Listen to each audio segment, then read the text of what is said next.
This is a generational heist for the Pittsburgh Steelers as a massive new report has dropped surrounding a trade involving a wide receiver that not only has fans fired up, but has huge implications going forward as Aaron Rodgers and the Steelers prepare for a crucial stretch of games. We're going to break that down and discuss this wild report as a trade is incoming. A ton to go over on this episode, folks. Before we get into it all, if you're part of the percentage who aren't subscribed to the channel, quick reminder to hit that subscribe button. About 67% of you who are watching right now aren't subscribed. This is the place to be for daily Steelers content. Your guys' support has truly been unbelievable. You guys have been absolute beasts. Folks, a lot to go over today now. I've been covering on the channel a lot of trade talks because things have really started to pick up over the past few days surrounding the Steelers and a wide receiver. It started with Adam Schefter dropping a report and then, of course, followed up with Ian Rappaport. And now another new report has dropped revealing an absolute heist of a move for the Pittsburgh Steelers, and it's someone that I'm sure a lot of you guys are familiar with, and let's dive right into it. So you can see here 34 minutes ago, so earlier this afternoon, a new article dropped this afternoon talking about the Steelers having a preference for a wide receiver trade. And it basically goes on to say, and kind of doubling down on the Ian Rappaport report, their offense has thrived by featuring multiple tight ends and, of course, adding a speed threat. And I've been covering that on the channel. We know their current wide receiver room isn't the best outside of DK Metcalf. Obviously, Calvin Austin has been good when healthy, although hasn't been healthy the past couple of weeks. And Roman Wilson's kind of fallen off the depth chart, hasn't been getting many targets. However, there's one player in particular via trade that people are really starting to love, but not only that, some new reports have really started to pick up surrounding him, and that is the Steelers landing wide receiver from the Raiders, Jakobi Meyers. You can see here the Las Vegas Raiders, Jakobi Meyers, who may be the top receiver dealt at the deadline as the team fell to 2-5 in Week 7. He's not a burner. Instead, at 6'2", he's a possession receiver who wins with his size and strong hands rather than his innate ability to use his speed. And this is where I want to kind of get into a conversation because there's been all these talks about how a lot of the receivers I've been covering on the channel have really good speed, whether that be, Jaylen Waddle, pretty good, Chris Olave, and of course Rashid Shaheed, who has incredible speed.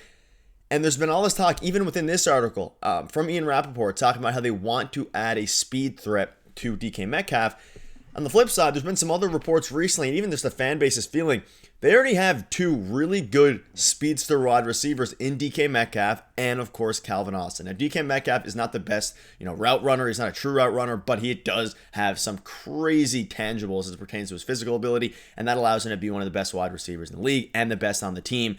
Jakobi Meyers, this would be a heist for the Steelers, not only because of the fact that he would be able to, you'd be able to get acquired for a lot cheaper than someone like you would assume Chris Olave or Jaylen Waddle, and he wasn't even starting the game yesterday in Week 7 for whatever reason, whether that be injuries, whether that be they're trying to hold him out because of a trade. It wasn't made perfectly clear, but Jakobi Meyers has emerged as the most likely option for the Steelers. Now, he is on an expiring deal, which means that he can be acquired again for very cheap. Now, of course, if you watch my videos there the other day, Rashid Shaheed, the trade that was reported for him was like a 5th and Rashid Shaheed for a 4th. So Steelers only had to give up, moved up basically. So it get worse in one round. You move up to round 5 instead of round 4, and then you acquire Rashid Shaheed.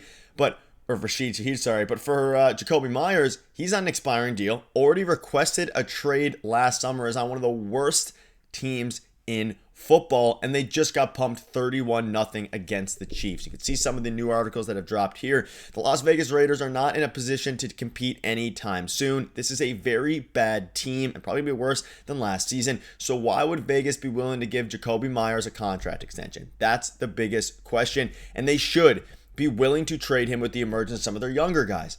You put all that together, you take all that into account, he would be not only the best option for this Pittsburgh Steelers team, but an absolute fleece for the Steelers for the simple reason of he has requested a trade already. He has obviously, I think it's one of the more underrated wide receivers in the NFL, and I don't think that the Steelers team necessarily needs someone who's going to be a burner, right? Yes, obviously having speed helps. Having that with Aaron Rodgers who can throw the football as far as anyone helps. But you already have Calvin Austin once he returns. You have DK Metcalf. Adding a guy like Jakobi Meyers, he is one of the most underrated wide receivers in all of football. Let's look at his stats. Last year, he put together an underrated 1,000-yard season. But even if you take that out of the equation, he put up 700 yards, 800 yards, 800 yards with the Patriots for a while. And then, of course, now with the Raiders, he is an elite wide receiver. Now, is he good enough to be a wide receiver one and carry a team on his own to the Super Bowl? Probably not. But that's why this team has so many other assets that you can use to, of course, use him as a complementary piece. Now, again, he is a pending free agent, so you would assume in a trade like this, the Steelers would have to go ahead and extend him, which I think they'd be comfortable doing. We know the Steelers aren't afraid of making a big trade, a big splash. I mean, think about all the trades and all the acquisitions they've made recently in the offseason and beyond. Obviously, they got Darius Slay, they got Jalen Ramsey, the extended TJ Watt. Like, they've been fine spending money. And yes, I know a lot of you guys are probably thinking that one of the bigger issues here is not necessarily a wide receiver. It's how bad the defense has been, which I fully agree. The defense has been horrible.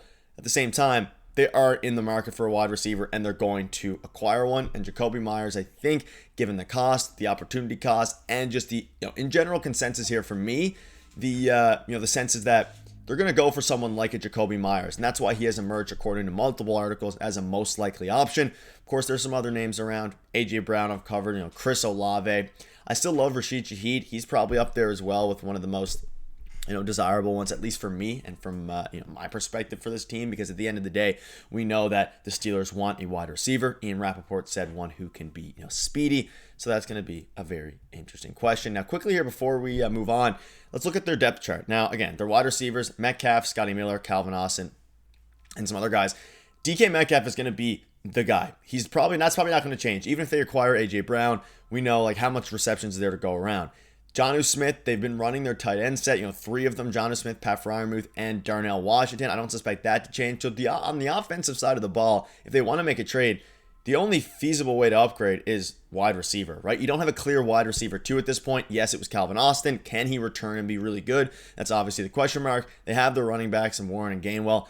It's going to be very interesting to see what they do. Let me know down below what your thoughts are. Do you think he would be a steal, Jakobi Meyers, or do you think they should go for somebody else? If the answer is somebody else, let me know down below who else. Now, a couple other things I want to go over. Of course, the Steelers have a primetime Sunday Night Football matchup against the Packers there on the Green Bay Packers on Sunday, and just kind of want to go over what happened yesterday with the Packers. So they beat the Cardinals 27-23. To be honest, though, I watched a lot of that game in preparation for our game, of course, on Sunday, and they didn't look that good. Now, the Cardinals are a horrible, horrible team. They were running Jacoby Brissett out there. It wasn't great. Micah Parsons looked really, really good.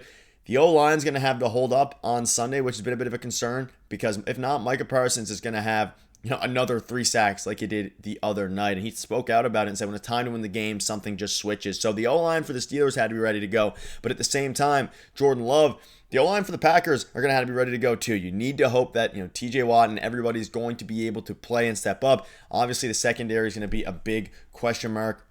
Deshaun Elliott, all these different guys. Jabril Peppers, are they going to be I assume Deshaun Elliott's good to go for Sunday, but are those two guys going to be able to do well? And of course, most importantly, Darius Slay and Jalen Ramsey, who had a pretty rough game and got burned and cost in the game the other night. A lot of question marks. Either way, we'll keep you up to date every step of the way. Assume some moves are coming and some updates tomorrow. We'll have a video for you guys then. Thank you guys for watching. You guys are peace.